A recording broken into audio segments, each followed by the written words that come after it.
powder to the almond flour. And we gotta do our baking powder and salt. And we just mix the dry ingredients together like that. Yep.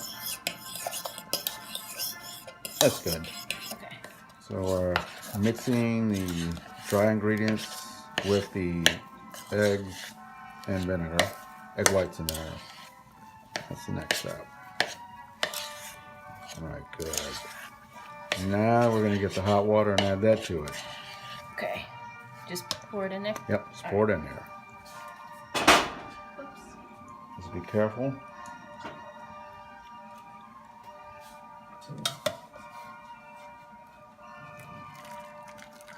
All right, then we're just going to mix that until we form our dough. All right.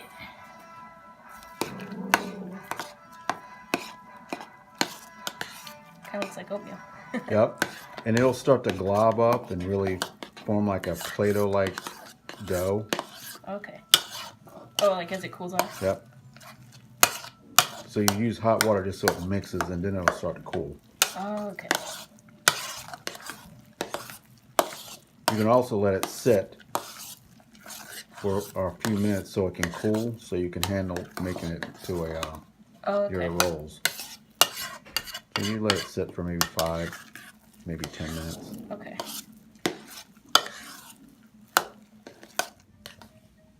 And now just forming the rolls.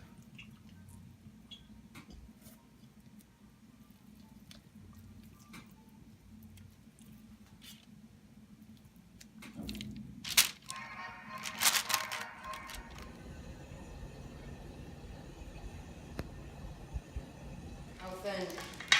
As thin as you like your crust to be.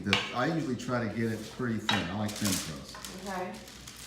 And then usually you make about a 10-inch pizza pie.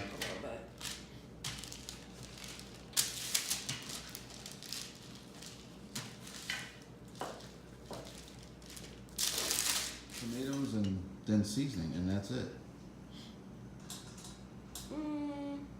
Maybe I'll do another one. Okay.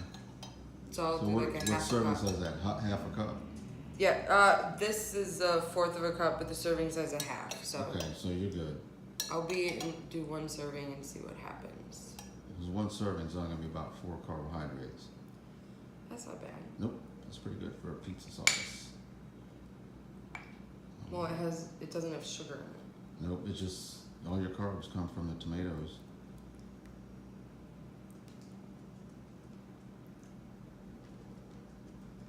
All right. Making our low carb pizza.